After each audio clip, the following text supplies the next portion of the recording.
Hello everybody. तो कैसे हैं आप लोग?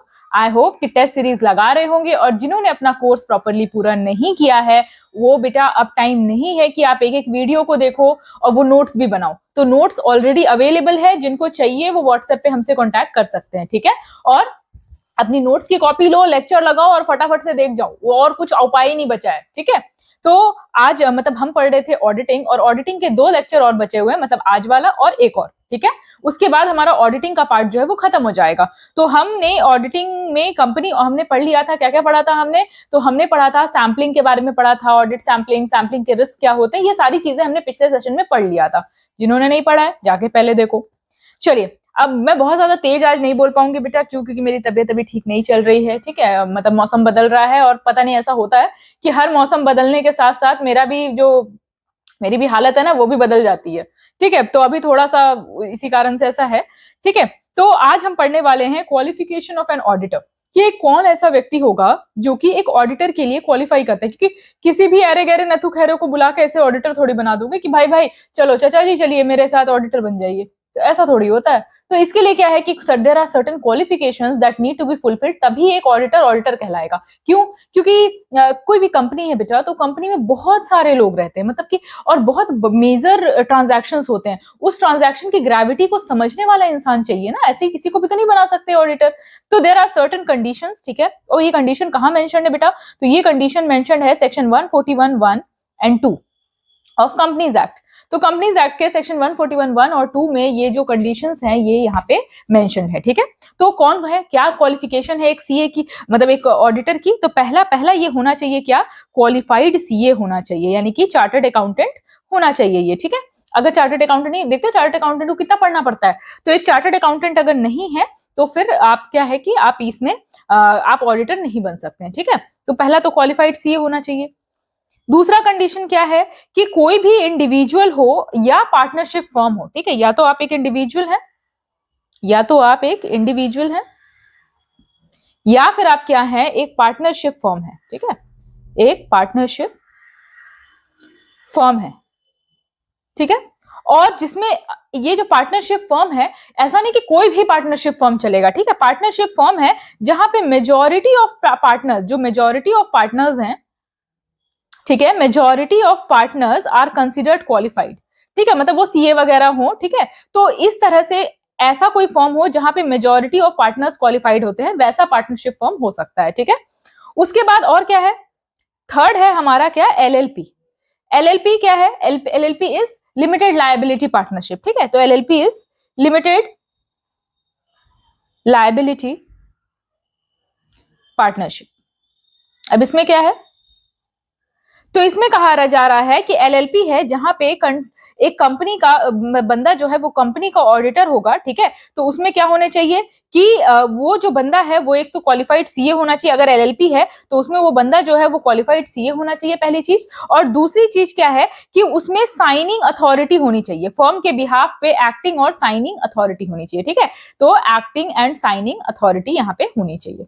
बात समझ में आ गई क्या है यहाँ पे? तो देयर आर 3 कंडीशंस जहां पे जिन चीजों को फुलफिल करके a person becomes N auditor, ठीक है। तो ये क्वालिफिकेशन हो गई आपकी ऑडिटर की। अब जैसे क्वालिफिकेशन है वैसे डिस्क्वालिफिकेशन भी है। अब ये भी कहीं मेंशन्ड है, जाहिर सी बात है। तो ये चीज आपको ध्यान में रखनी है कि कहाँ क्वालिफिकेशन कहाँ मेंशन्ड है, डिस्क्वालिफिकेशन कहाँ मेंशन्ड है। तो that is in section 141(3). Section 141(3) में आपका डिस्क्वालिफिकेशन मेंशन्ड है, जहां पे क्या क्या है? पहला कि भाई एक बॉडी कॉर्पोरेट एक्सेप्ट एलएलपी, जो मैंने आपको बताया ना अभी कि एलएलपी हो सकती है, ठीक है। इस कंडीशन के अलावा अगर और भी कोई कॉर्पोरेट है, ठीक है, तो वो फिर डिस्क्वालीफाई हो जाएगी, वो फिर इसमें ऑडिटर के पोस्ट के लिए एलिजिबल नहीं है, ठीक है। दूसरा क्या है? कोई भी ऑफिसर या एम्प्लॉय ऑफ द कंपनी, उसी कंपनी का कोई ऑफिसर या एम्प्लॉय। देखो इंटरनल ऑडिट कर सकते हैं, लेकिन जो एक्सटर्नल ऑडिट होता है जिससे ऑडिट रिपोर्ट बनती है, वो कोई बाहर का ही बंदा करेगा, ये नहीं कि आप ही कर दोगे जाकर के, ठीक है।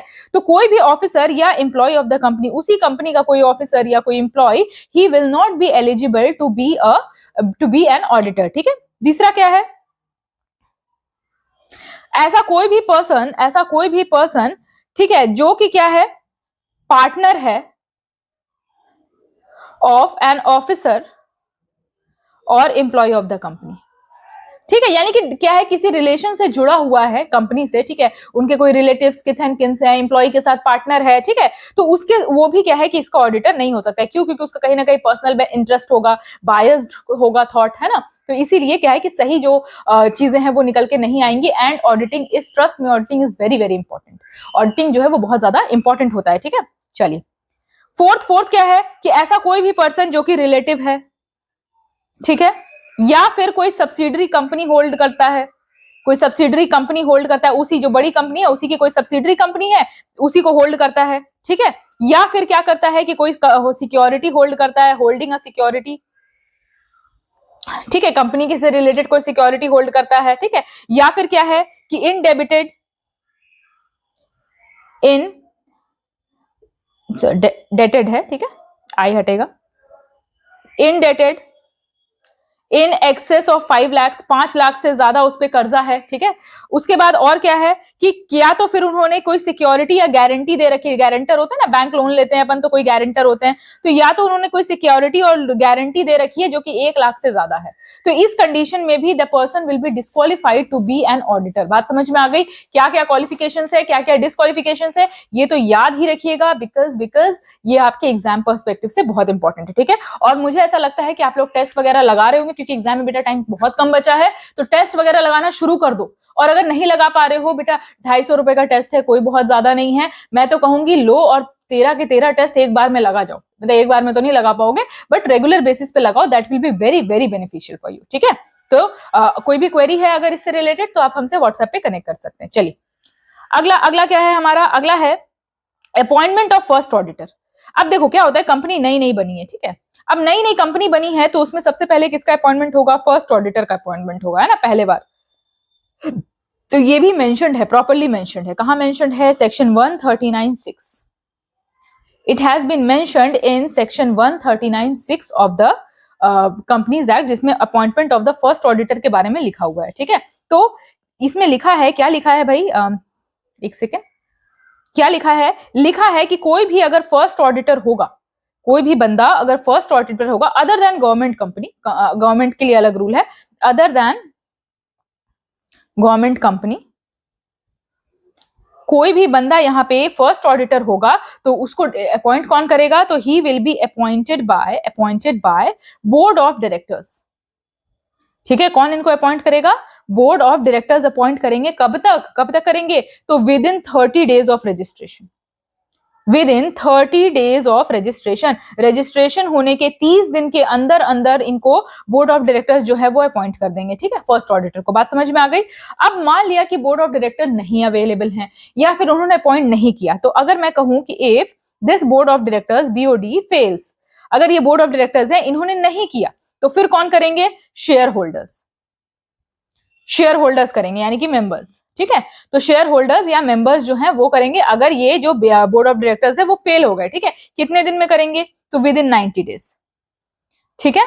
कैसे करेंगे भाई? तो via extra ordinary general meeting, extra ordinary general meeting, ठीक है। सब टेक्निकल बातें हैं बेटा, इसीलिए इसको ध्यान रखना बहुत ज्यादा जरूरी है, ठीक है। इस बात का ध्यान रखिएगा कि ये सारे एग्जाम में आपसे पूछे जाएंगे, और जब पूछे जाएंगे तो ट्रस्ट मी आपको याद होना चाहिए, ठीक है। याद नहीं होगा तो फिर बहुत बड़ी समस्या है, ठीक।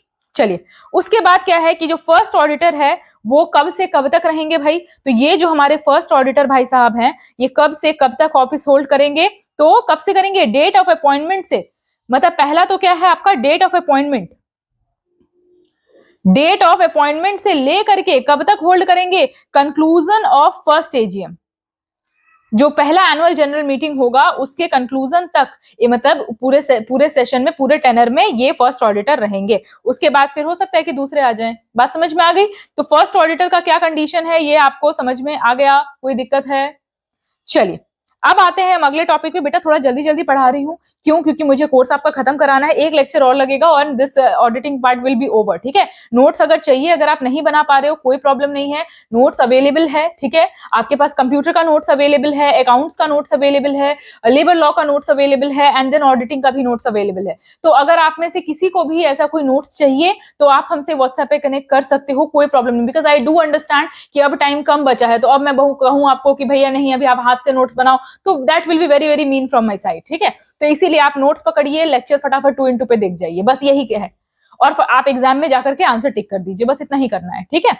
चलिए, तो ये आपका हो गया। अब हम आते हैं रिमूवल ऑफ ऑडिटर, कि मान लेते हैं कि कोई ऑडिटर है वो ठीक से काम नहीं कर रहे हैं, तो उनको हटाया कैसे जाए। तो इतना भी मुश्किल नहीं है, पर थोड़ा मुश्किल है ना।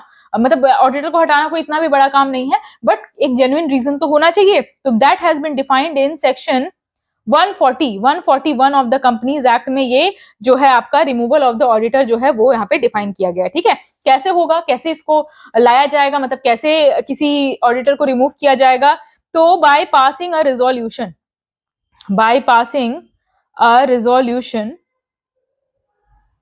एट अ जनरल मीटिंग, ठीक है। आपने क्या किया कि एक रिजोल्यूशन पास किया, ठीक है, अगेंस्ट दैट पर्सन, और उसमें कम से कम 2/3 वोट होने चाहिए। 2/3 वोट जो है वो मतलब मेजोरिटी वोट्स होने चाहिए, क्योंकि आप एक स्पेशल रिजोल्यूशन ला रहे हो, है ना। मतलब वो व्यक्ति कोई उसकी एज नहीं हो गई है या फिर कोई कंडीशन में नहीं, बल्कि आप उनको हटा रहे हो, तो you need a special resolution जिनमें की 2/3 वोट्स जो है वो होने चाहिए, ठीक है। और ये रिजोल्यूशन जब आप लाओगे ना, तो ऐसा नहीं है कि बंदा रोज काम करने आ रहा है, अचानक से पता चला अरे मेरे रिमूवल का रिजोल्यूशन निकल गया, ऐसा कुछ नहीं होना चाहिए, ठीक है। कैसा होना चाहिए, तो प्रॉपर नोटिस होना चाहिए, मतलब there should be a proper notice, एक प्रॉपर नोटिस होना चाहिए, और उसमें प्रॉपर रीजंस भी मेंशन होने चाहिए कि भैया अगर हम किसी को हटा रहे हैं, अगर हम किसी को कह रहे हैं कि आप कल से मतलब मत आइएगा, या फिर आप मतलब कल से तो नहीं होता है, बट एक अच्छा खासा टाइम लगता है, बट किसी को आप हटा रहे हो, ऑडिटर को खासकर, जो कि इतना सारे फाइनेंशियल डिसीजन लेता है, तो कहीं ना कहीं ये चीज भी आप ध्यान में रखिए कि ऐसा भी हो सकता है कि कंपनी की उस व्यक्ति से खुन्नस हो, है ना। ऐसा हो सकता है कि कंपनी के फेवर में वो काम ना कर रहा हो, मतलब काम कर रहा हो, सही काम कर रहा हो, लेकिन कंपनी के फेवर में काम नहीं कर रहा होगा, तो ऐसे केस में भी हटा सकते हैं। इसीलिए इस चीज को ये देखने के लिए कि भाई सब लोग इससे एग्री हैं, इसके लिए नोटिस देना पड़ता है और प्रॉपर रीजंस भी मेंशन करने पड़ते हैं, ठीक है।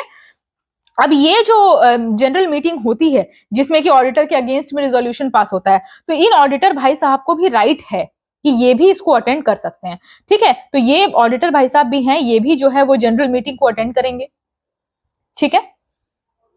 और सिर्फ मीटिंग अटेंड नहीं करेंगे, इसके अलावा ये क्या करेंगे, अपना रिप्रेजेंटेशन भी बनाएंगे, दिखाएंगे कि भाई हम जो मतलब कि हर किसी को बोलते हैं ना कि ऑडियो अल्ट्रम पार्टम का राइट जो है वो सबको है, यानी कि सबकी बात सुनी जानी चाहिए, बिना किसी की बात सुने आप उनके खिलाफ ऑर्डर नहीं दे सकते। तो वही चीज यहाँ पे कहा गया है कि ऑडिटर जो है वो अपने एनुअल नहीं, मतलब जो जनरल मीटिंग है उसमें अपनी बात भी रखेंगे। ऐसा नहीं है कि बस साइड की कर दो, हटा ही दो, ऐसा नहीं करना है, ठीक है। तो ये बात समझ में आ गई। तो ये तो हो गया कि जब आप ऑडिटर को रिमूव कर रहे हैं, ठीक। चलिए, अब आते हैं अगला जो हमारा पॉइंट है वो है कि रेजिग्नेशन बाय ऑडिटर, कि अगर ये ऑडिटर भाई साहब खुद ही रिजाइन कर रहे हो, तो मतलब कि आप उसमें को रिमूव नहीं कर रहे हैं, but due to personal difficulty कुछ भी, तो इसके कारण से वो क्या है कि खुद ही रिजाइन कर रहे हैं, तो उस केस में क्या होगा, तो सेक्शन 142। अब इसमें क्या है कि अगर इनको रिजाइन करना होगा तो ये किसको देंगे भाई, तो ये तो पहली बात तो इन राइटिंग करेंगे, क्योंकि रेजिग्नेशन हमेशा क्या ओरल तो होता नहीं है, राइटिंग में होता है, ठीक है। किसको देंगे भाई, बोर्ड ऑफ डायरेक्टर्स को देंगे। तो this resignation will be given to board of directors, ठीक है। और एक कॉपी, इसकी जो कॉपी है, एक कॉपी ये किसको देंगे, कंपनी के ऑडिटर को भी देंगे। इसकी एक कॉपी ये देंगे कंपनी के ऑडिटर को कि भैया आपको मतलब कि ऐसा ऐसा चीजें हैं जो वो देखनी है, तो आप ये कंपनी के ऑडिटर को भी एक कॉपी देंगे, ठीक है। अब ये जो रेजिग्नेशन इन्होंने दिया है, इसमें जो भी फैसला करना है, जो भी उनको रिलीज करना है ड्यूटी से, क्योंकि देखो बेटा ऐसा नहीं है कि आपने कहा कि भाई रिजाइन हमको करना है और कल आप रिजाइन कर दोगे, क्यों, क्योंकि आप पे बहुत सारी जिम्मेदारियां थी कंपनी की, आप बहुत सारे कॉन्फिडेंशियल डेटा है आपके पास, ऐसी बहुत सारी चीजें होती है, बहुत सारे कंप्लायंसेस होते हैं जिसको फुलफिल करके ही आप जा सकते हैं। ऐसा नहीं है कि आज मैंने बोला कि अरे मैं तो चलता हूँ, तो उन्होंने कहा अच्छा चलता हूँ, दुआओं में याद रखना, ऐसा नहीं होता है, ठीक है। आपको हैंड ओवर करना पड़ेगा, अपनी सारी आपको एनओसीज लेनी पड़ेंगी। तो कहा जा रहा है कि ये रेजिग्नेशन का जितना भी कार्यक्रम है, कि जो एनओसी लेना है, जो भी कार्यभार दूसरे को देना है, वगैरह वगैरह जो भी चीजें हैं, वो आपको 14 दिन के अंदर कर देनी है। यानी कि रेजिग्नेशन का जो भी अगला जो स्टेप होगा वो 14 डेज के अंदर आपको ले लेना है, ठीक है। अब अगर ऐसा हुआ कि ये जो रेजिग्नेशन है इसका रीजन जो है वो डिसएग्रीमेंट विद द कंपनी है, होता है ना कभी कभी कि कंपनी से नहीं बन रही है और गुस्से में रिजाइन कर दिया, तो अगर इस रेजिग्नेशन का जो रीजन है वो है डिसएग्रीमेंट विद कंपनी, की कंपनी से हमारी नहीं बन पा रही है, ठीक है। तो अगर ऐसा कुछ रीजन है तो उसमें आपको क्या करना पड़ेगा कि जो शेयर होल्डर्स हैं उनको आपको, क्योंकि देखो जो मेजर शेयर होल्डर्स, अब ऐसा नहीं कि आप 0.0000001% होल्ड कर रहे हैं और आपको मिल जाएगा, बिल्कुल आएंगे ऑडिटर साहब कहेंगे भाई साहब ऐसा ऐसा बात हो गया है, ऐसा नहीं होता है। जो मेजॉरिटी शेयर होल्डर्स हैं उनसे आपको उनको क्या करना पड़ेगा, उनको आपको रिटर्न में ये रीजन देने पड़ेंगे, रिटर्न एक्सप्लेनेशन देना पड़ेगा कि भाई आपकी कंपनी से क्यों नहीं बन रही है। ठीक है, द रीजन बीइंग इसलिए नहीं कि आपको हैरेस करना है या फिर आपको परेशान करना है, ऐसा कुछ नहीं है, लेकिन ये बात को देखने के लिए कि कहीं कंपनी ही तो बदमाश नहीं, क्योंकि लोगों के पैसे लगे हुए हैं। जो शेयर होल्डर्स हैं वो क्या है, वो कंपनी के मालिक हैं। ठीक है, मतलब उतना उतना परसेंटेज है उनका, तो कहीं ऐसा तो नहीं है कि ये कंपनी ही बदमाशी कर रही है और अच्छे लोगों को हटाती जा रही है या उनको मजबूर कर रही है कि वो हटा दे। ठीक है, तो इस चीज को ध्यान देने के लिए, क्योंकि शेयर होल्डर्स जो है वो ये देख सके कि भाई आगे जाके ये कंपनी का कुछ नफा नुकसान कुछ पता चल सके, इसीलिए ये क्या करते हैं कि रिटर्न एक्सप्लेनेशन में इनको चाहिए होता है। ठीक है, बात समझ में आ गई, कोई दिक्कत है यहाँ तक? तो यह हमने ऑडिटर के बारे में पढ़ लिया है ना, क्या क्या पढ़ा देखते हैं जरा एक बार। थोड़ा सा क्या है कि बीच में थोड़ा थोड़ा रिकैप्चुलेशन कर लेना चाहिए। तो हमने पढ़ा क्वालिफिकेशन क्या है ऑडिटर की, ठीक है। उसके बाद हमने क्या पढ़ा, डिस्क्वालिफिकेशन क्या है। लेक्चर खत्म नहीं हो रहा है, ऐसा चिंता नहीं करना। ये नहीं सोचना कि अरे मैडम तो लेक्चर अब आज तो 12 ही 15 मिनट का लेक्चर है, नहीं नहीं 12-15 मिनट का लेक्चर नहीं, कितना हुआ, 15 मिनट हुआ अभी। ठीक है, तो डिस्क्वालिफिकेशन है। उसके बाद फर्स्ट ऑडिटर कैसे अपॉइंट होता है ये पढ़ा हमने, रिमूव कैसे होता है ये पढ़ा, अगर रिजाइन करेंगे तो क्या क्या कंडीशन रहेगी, ये सारी चीजें हमने पढ़ ली। ठीक है, अब कभी कभी ऐसा होता है कि ऑडिटर जो है वो ट्राइब्यूनल से भी रिमूव होते हैं। ठीक है, कोई जरूरी नहीं है कि सिर्फ इसी से रिमूव हो सकते हैं, मतलब कि रेजिग्नेशन से ही रिमूव हो सकते हैं, कोई रिमूव करे तो ही हो सकते हैं, कभी कभी ट्राइब्यूनल से भी रिमूव होते हैं। तो उनका क्या क्लॉज है ये भी जानते हैं जरा। तो अगला है हमारा, that is removal of auditor by tribunal. Removal of auditor by tribunal, अगर ट्राइब्यूनल से रिमूव होंगे तो फिर उनका क्या कंडीशन रहेगा। ठीक है, क्या क्या चीजें रहेंगी ये देखना है हमको। चलिए, तो देखो पहले बात तो सेक्शन देख लेते हैं, कौन सा सेक्शन है, तो दिस इज सेक्शन 145।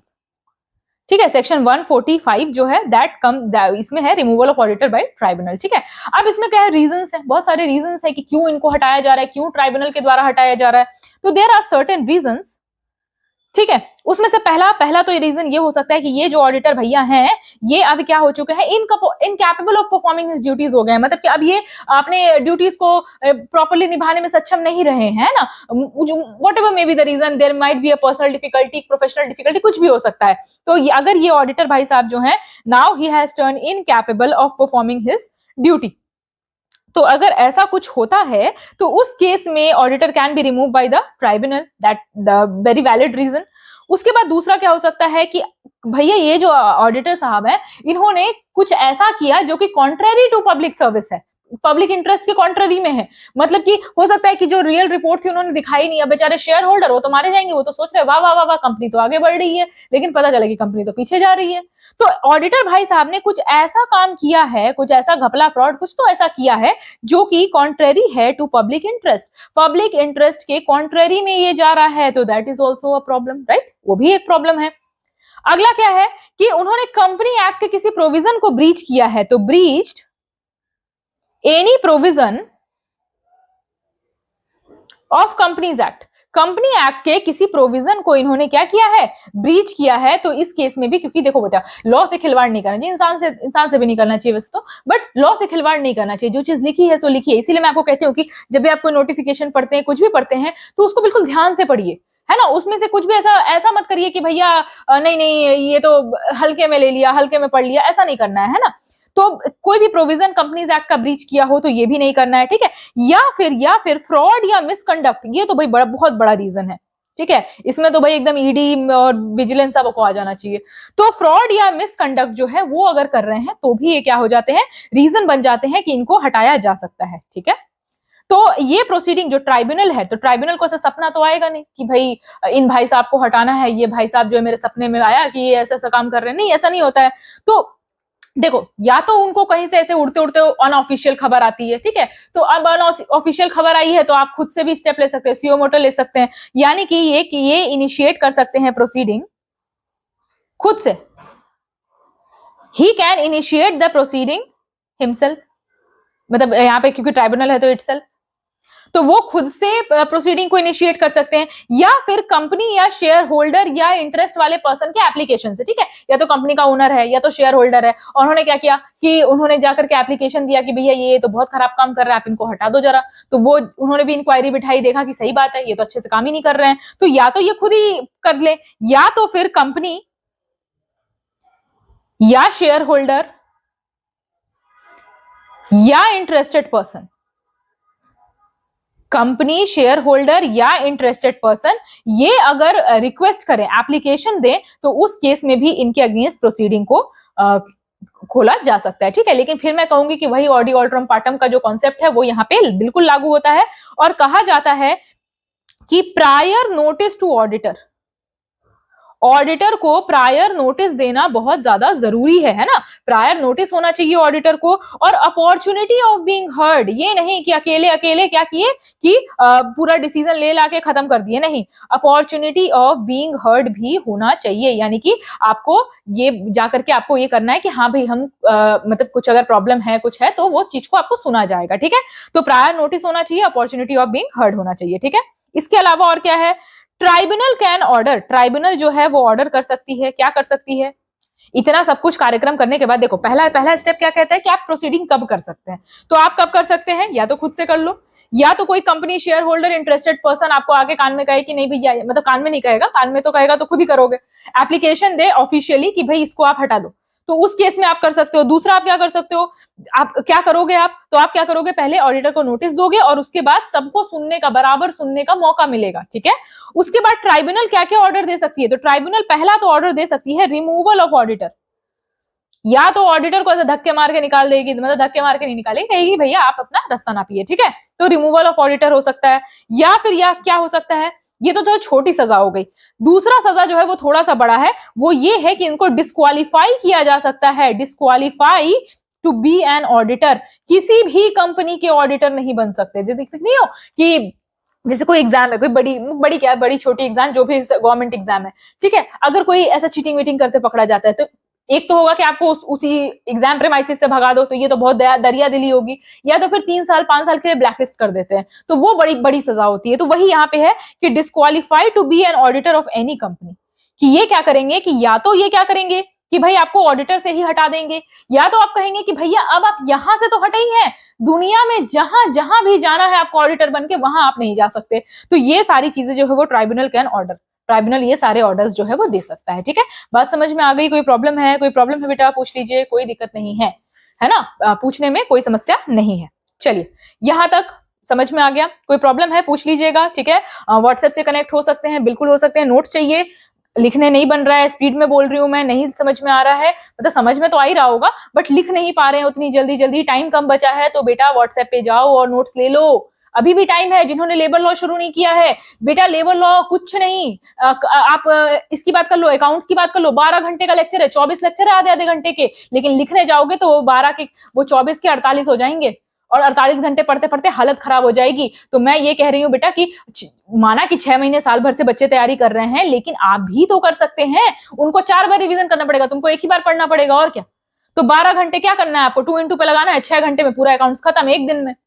पर उसके लिए आपके हाथ में नोट्स होना जरूरी है, आपके जो भी टैब, जो भी मोबाइल या प्रिंट आउट जो भी यूज कर रहे हैं आप, वहां पे नोट्स होना जरूरी है। इसीलिए कह रही हूं कि फटाफट से नोट्स ले लो at a very very nominal cost. मेरा बस चलता तो वो भी नहीं लेती, लेकिन क्या करूं, जिन्होंने अपने कर कमलों से उसको लिखा है ना, वो मेरा माथा खा जाएंगे, बोलेंगे मैडम आप तो बिल्कुल दरिया दिली का पूरा एकदम मिसाल ही कायम करी जा रही हो, बच्चे हैं कि वीडियो देख ही नहीं रहे हैं। ठीक है, तो थोड़ा सा बेटा वीडियो भी देखो, और दूसरी चीज क्या है कि जाकर के नोट्स जो है वो लेकर के अपने एग्जाम पे फोकस करो, बस बात इतनी सी है कि एग्जाम पे फोकस करो। ठीक है, तो चलिए आते हैं अगले टॉपिक पे अपने। तो अगला टॉपिक है हमारा राइट्स ऑफ ऑडिटर। वैसे मैं बहुत जल्दी जल्दी बोलने लगी हूँ, मुझे ऐसा लग रहा है, क्योंकि जनरली मैं भी अगर तैयारी करती थी तो मैं दूसरों की वीडियोस 2 into तक तो देख ही लेती थी, मतलब थोड़ा आदत हो जाता था, तो पहले 1.5 फिर 1.75 और फिर 2 into पे तो देख लेती थी। लेकिन मुझे ऐसा लगता है जब मैं अपनी वीडियोस देखती हूँ तो मुझे ऐसा लगता है कि 1.25 भी बहुत फास्ट हो जाता है, मतलब 1.25 भी लगता है अरे भाई क्या चल रहा है। तो मुझे ऐसा लगता है कि मेरी नॉर्मल पेस ही बहुत ज्यादा हो गई आपको पढ़ाते पढ़ाते, बट कोई नहीं। चलिए, ये जो राइट्स ऑफ ऑडिटर है बेटा, ये कहाँ आ गया है हमारा, ये आ गया है हमारा सेक्शन 143(1) ऑफ कंपनीज एक्ट। ठीक है, सेक्शंस याद रखिएगा, क्यों, क्योंकि ये आपको फंसा सकता है। ठीक है, जो लो हैंगिंग फ्रूट्स होते हैं ना, क्योंकि देखो बेटा क्वेश्चन है, एक एक क्वेश्चन जरूरी है, जिस लेवल का कंपटीशन है ना, एक एक सवाल जरूरी है, और जब एक एक सवाल के लिए आपको ये सारी चीजें ध्यान रखने की जरूरत है। ठीक है, तो राइट्स ऑफ ऑडिटर कौन कौन से राइट है। तो पहला चीज, ऑडिटर का काम क्या है, पहले ये बताओ मुझे। ठीक है, बहुत अच्छे से हमने पढ़ लिया है कि ऑडिटर का काम क्या है। ऑडिटर का काम है सब कुछ को चेक करना, सारी चीजों को ऑडिट करना, चेक करना, यही काम है ना ऑडिटर का। तो भैया ऑडिटर को काम करने के लिए अब मुझे कहा कि तलवारबाजी करो, हाथ में तलवार ही नहीं है, ऐसा काम हो पाएगा क्या? तुम ही बताओ कि तलवारबाजी करनी है, हाथ में तलवार ही नहीं है, तो ऐसा हो सकता है क्या? बिल्कुल नहीं हो सकता है। उसी तरह से कि ये ऑडिटर भाई साहब को ऑडिट तो करना है लेकिन हाथ में बुक ऑफ अकाउंट्स ही नहीं है, तो नहीं, इनको होता है राइट टू एक्सेस। मतलब क्योंकि ये देखो बेटा, कंपनी की ये क्या है, कॉन्फिडेंशियल डेटा होती है। कॉन्फिडेंशियल डेटा किसी को भी कतराएगा इंसान कि अरे दे कि नहीं दे, है ना। लेकिन इनके पास क्या होता है, राइट टू एक्सेस किस चीज का, तो books of accounts, books of account, books of account का है, वाउचर्स जितने हैं वाउचर्स का है, ठीक है। तो ये जितने भी चीजें हैं ये सब हर समय ऑल टाइम्स इनके पास एक्सेस होता है, ठीक है, जब चाहे तब देख सकते हैं। बात समझ में आई? कंपनी के ऑफिस में, ऑफिस के बाहर, जहां मन करे, जहां ये जाकर के देखना चाहे वहां जाकर के ये देख सकते हैं, ठीक है। इनके पास राइट टू एक्सेस होता है।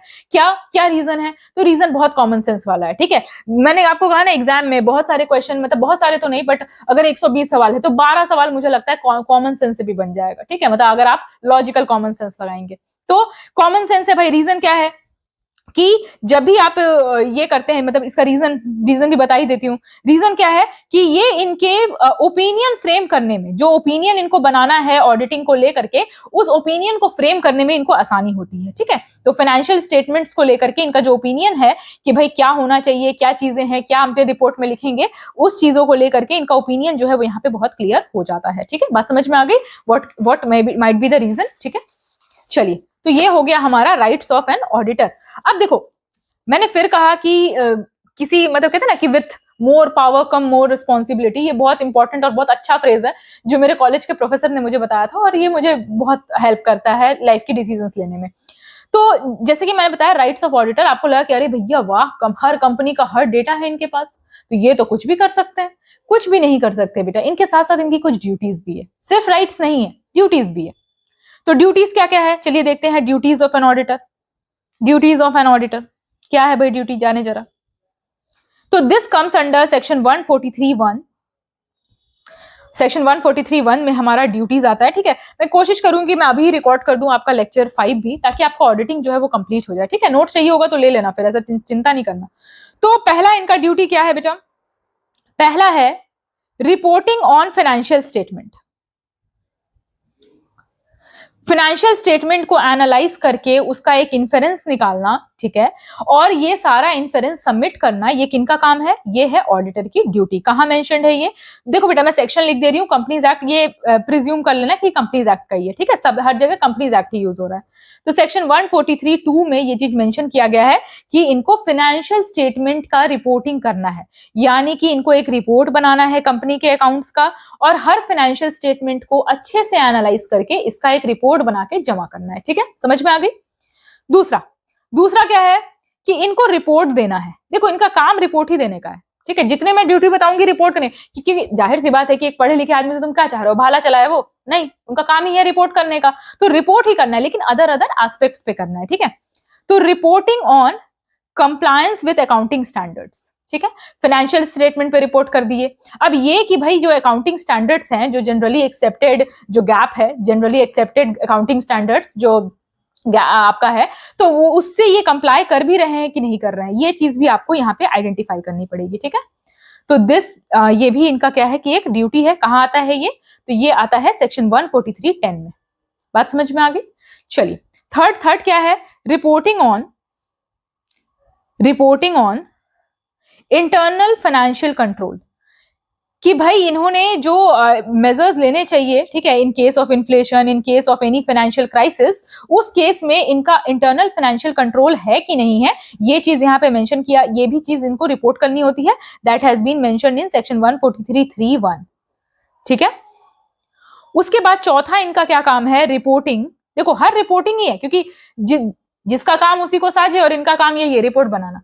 तो रिपोर्टिंग क्या है, रिपोर्टिंग ऑन फ्रॉड अगर कुछ हो रहा है, मिस रिप्रेजेंटेशन हो रहा है, तो इसका भी रिपोर्ट करना इनकी जिम्मेदारी, और मुझे ऐसा लगता है कि सबसे बड़ी जिम्मेदारी यही है, ठीक है, क्योंकि ये सारी चीजें तो इंसान ही बनाता है, मतलब एक्सपर्ट्स ही बनाते हैं, तो गलतियां होने के चांसेस कम है, लेकिन जानबूझ के जो गलती होती है ना बेटा, वो बड़ी खतरनाक होती है, और फ्रॉड वही है, जानबूझ के की गई गलती, ठीक है, क्योंकि पकड़े जाने पे तो हर कोई ये कहता है गलती से हो गया, कोई ये कहता है क्या कि मैंने जानबूझ के किया। तो रिपोर्टिंग ऑन फ्रॉड भी इनको करना होता है। That has been mentioned in section 143(12). देखो जो इंपॉर्टेंट है वो मैंने बता दिया है, और भी है बट वो आपको इतना ज्यादा जरूरी नहीं है, ठीक है, बाकी कॉमन सेंस से काम हो जाएगा, बट यहाँ पे आपको थोड़ा सा दिमाग लगाना था। चलिए, बात समझ में आ गई। अब आते हैं, अब इनका एक और ड्यूटी है, that is your signing off audit report. भैया इतना बड़ा जो ऑडिट रिपोर्ट बनाया है, इसकी जिम्मेदारी भी तो लेनी पड़ेगी, है ना, क्योंकि आपने बिल्कुल घूम घूम के पूरे यूनिट में, पूरी फैक्ट्री में बढ़िया एक रिपोर्ट बनाया, तो उसकी जिम्मेदारी भी तो लेनी पड़ेगी। तो ये आता है आपका सेक्शन 145 में, जिसमें कहा गया है कि कोई भी ऑडिट रिपोर्ट जो है उसमें आपको ऑडिटर से साइन होना जरूरी है। ठीक है, सारे साइंस जो है वो ऑडिटर के होने जरूरी है। ठीक है, इस चीज को यहाँ पे बताया गया है। ठीक है, इसमें क्या क्या चीजें एक रिपोर्ट में होनी चाहिए, चलो ये मैं अगले सेशन में बताऊंगी। ठीक है, साइनिंग हो गया है ऑडिट रिपोर्ट का, इसके अगले सेशन में बताऊंगी कि क्या क्या चीजें ऑडिट रिपोर्ट में होनी चाहिए। ठीक है, उसके अलावा और कौन कौन से टॉपिक आपके रह गए हैं, तो आपके रह गए हैं ऑडिट कमेटी के बारे में बताना रह गया है थोड़ा सा। ठीक है, उसकी रिस्पॉन्सिबिलिटीज क्या है, फंक्शन क्या है, ये सारी चीजें। And then we will talk about cost audit. ठीक है, कॉस्ट ऑडिटिंग भी एक एस्पेक्ट है। उसके बाद गवर्नमेंट और कॉमर्शियल ऑडिट। तो एक सेशन और लगेगा बेटा आधे घंटे का, और ये आपका ऑडिटिंग कंप्लीट हो जाएगा। आई नो थोड़ा डिफिकल्ट है, ठीक है, थोड़ा नहीं, मतलब थोड़ा ही डिफिकल्ट है, ऐसे बहुत ज्यादा डिफिकल्ट नहीं है। तो उसमें क्या है बेटा, आप नोट्स भी ऑर्डर कर सकते हैं। ठीक है, बहुत ज्यादा नहीं है, मतलब 20 30 40 50 रुपए ये कोई बुक भी बहुत ज्यादा नहीं होते हैं। ठीक है, तो आप क्या है, नोट्स ऑर्डर करके और आराम से इसको पढ़ लो फटाफट से, 2 घंटे आराम से बैठ जाओगे ना, आराम से पूरा हो जाएगा। उसके बाद आपको कुछ करने की जरूरत नहीं है। ठीक है, टेस्ट सीरीज जिन्होंने ले लिया है, वेल एंड गुड, रिव्यूज तो खैर बहुत अच्छे हैं, पर मुझे, मैं क्या बताऊं, मुझे टाइम ही नहीं मिल रहा है कि मैं रिव्यूज को पोस्ट करूं। ठीक है, तो रिव्यूज तो बहुत अच्छे हैं, लेकिन जिन्होंने नहीं लिया है बेटा, अपनी कॉपी फटाफट लो, व्हाट्सएप पे कनेक्ट करो। 250 200 250 कुछ ज्यादा नहीं है, और इतने अच्छे पैकेजेस, इतने अच्छे कॉम्बोज है ना, कि आप आ करके बात तो करो, पूछो तो पहले। ठीक है, तो मिलते हैं अगले सेशन में। और एक और रिक्वेस्ट है कि अगर आप वीडियो देख रहे हैं बेटा, तो अपने फीडबैक हमें वाया कमेंट देना मत भूलिए, और कोशिश करिए कि हाइप भी कर दो। अगर कर दोगे तो 1 सेकंड लगेगा, कोई दिक्कत वाली बात तो है नहीं। ठीक है, तो कोशिश करिए कि एक हाइप भी बेच सकते हो। ठीक है, तो मिलते हैं अगले सेशन में। Till then bye bye, see you letter.